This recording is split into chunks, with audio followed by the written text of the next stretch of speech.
Bloons TD Battles 2 is the greatest game to release in 2021, and so far even in 2022 as well. Now I know what y'all are thinking right now, but Clutch, how could you say Bloons TD Battles 2 is the best game when we obviously aren't talking about the true titan of the game, Call of Senpai Waifu Warfare 2, which is coming out this year, Q2 2022. Let's go, baby! That's true. That's some tough competition. That's gonna be a 10 out of 10 game for sure. Gonna take the Game Awards by storm this year. But let's drop the act and talk seriously for a moment. Bloons TD Battles 2 is a fun game at its core. The problem is, Ninja Kiwi forgot to deliver us the rest of the apple. Chock full of bugs on release, an incredibly grind-focused XP system, clearly overlooked balancing issues, with some towers completely forgotten about altogether, the game released in what feels like an unfinished state, or what the gaming industry likes to call these days, early access. Yet most games that fit the category of early access are single-player or co-op experiences, not PvP-focused ones, and there's a reason for that. BTD DTP 2 is a competitive game, but it released with a single-player early access mindset, that the game will be improved upon over time to become something like Bloons TD Battles 1, with many game modes and a lot of core features like Sandbox mode added over time. But that philosophy doesn't translate well for a PvP game. We've seen the rise and fall of multiplayer games that have a strong start, that have potential, but don't deliver fully on that promise, and the majority of the player base aren't going to wait around until it improves. Sure, they might come back a few months down the road when a new, large update descends down from the heavens, but there's no guarantee they're gonna stay anymore. Those players are no longer excited about a new announced change, rather, they're worried about how long it'll take before they feel bored with the game again. And that's the ultimate danger of releasing a game in a state of lacking features, lacking variety in choices, and lacking soul. Although the beams building up this game are solid and create an incredibly fun experience that's quite unique compared to any other competitors out there, the way the game release left a sour taste in a lot of players' mouths. Now look, I'm not here to just crap on Ninja Kiwi for 10 minutes straight. I'm here to offer suggestions and advice on what I feel like are the fundamental flaws still plaguing the game today. Here are 3 changes that I feel like would improve the overall quality and state of the game.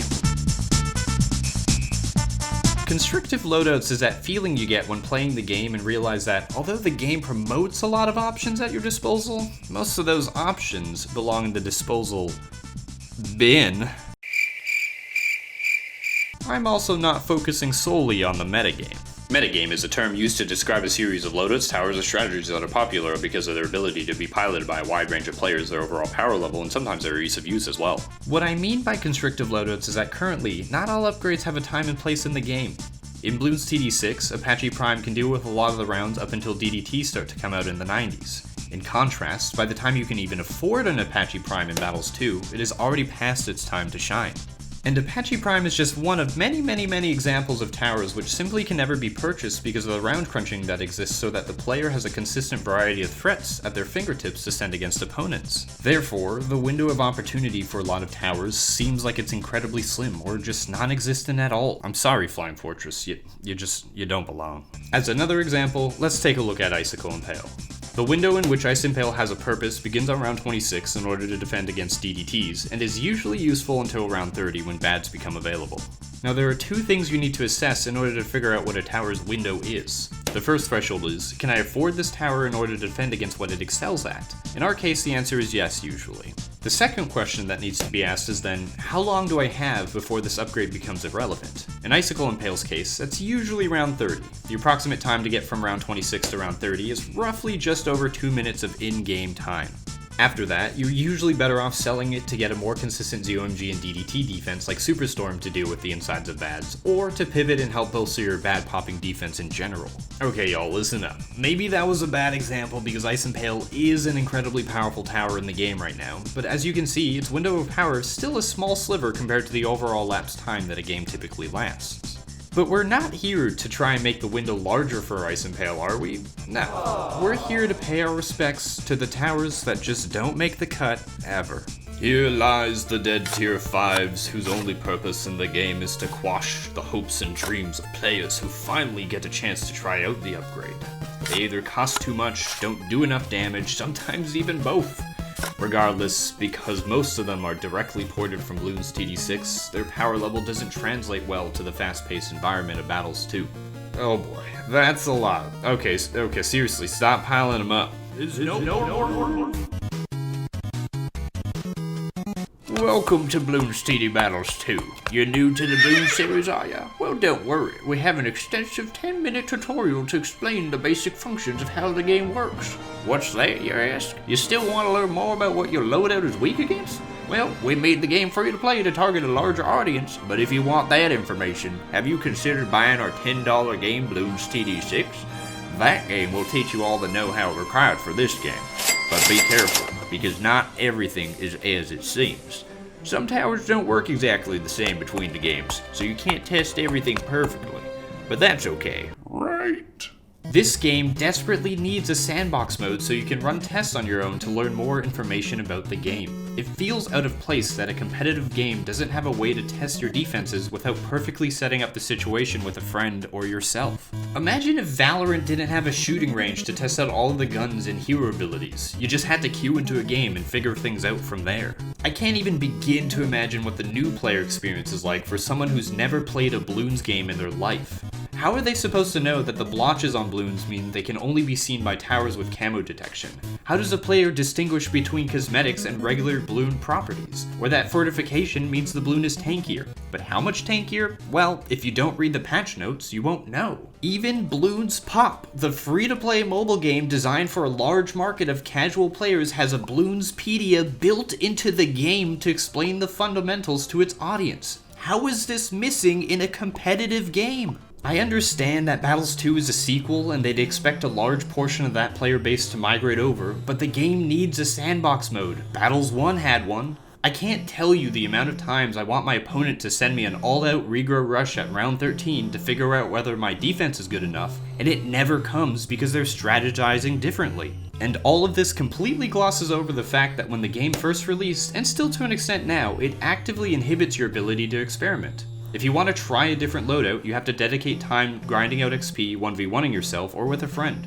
Which means people don't tend to deviate from meta loadouts because the amount of time involved testing a new setup versus the chances it's going to be good is just not a good way to spend your time. It'd be like if you went to a mall with $200 in hand ready to spend, but you ended up going to Rodeo Drive and all you could afford was this tiny little wallet. Sure, you got something, but how useful is it? It'd be like if in Teamfight Tactics and you rolled a triple, but then the game said, sorry, you need to place 25 more tier 1s of that unit in order to use the tier 2 version. Come on, Ninja Kiwi, you're better than this. I'm sorry, y'all. I'm venting again. I apologize for that. It's just frustrating that we don't know the direction in which the game is going, and that the information we get about the game comes to us through a sporadic sprinkled mix between the Battles 2 subreddit, multiple different Discord channels, and through players using the Ninja Kiwi support query to ask questions about the game. Which leads me to my next point. I've been gaming for a long time, and I've seen the evolution of patch notes go from being super generalized to incredibly specific. We've gotten to the point where most games release developer insights to help players engage more with the games that they love, and get a better feel for what direction the game is going towards. I mean, look at these patch notes, they're just... mwah, oh baby. Very nice. Let's see Paul Allen's card.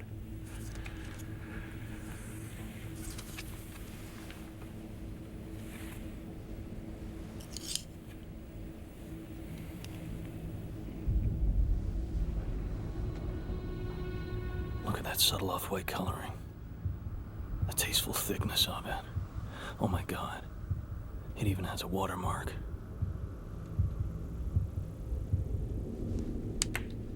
Something wrong?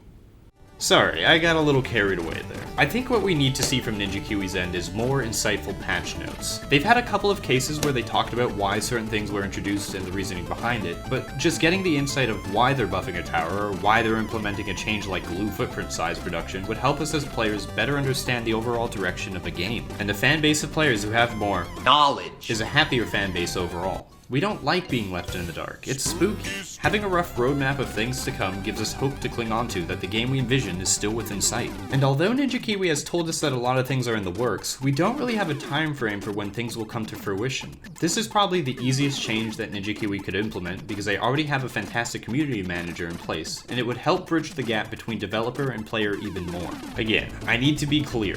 This might come off as a harsh critique, but it's only because I know this game has potential to be great. But right now, it just feels like a diamond in the rough. We're all hoping that the game we all envision materializes before us within the next year. So in summary, all they need to do to create a better game is to make the Tier 5s better, create a sandbox mode, communicate with the players more, fix Hall of Masters Elo system, fix the bugs, fix the desync, add more game modes, More incentive make better to hit all the tooltips, masters, add Monkey Ace keep directional multi-touch, change, change obviously the play, play, make take cosmetics off with better hyper clarity, dense, fix the new player turn experience, actually make less heroes eco easier, better regular then the game will be great.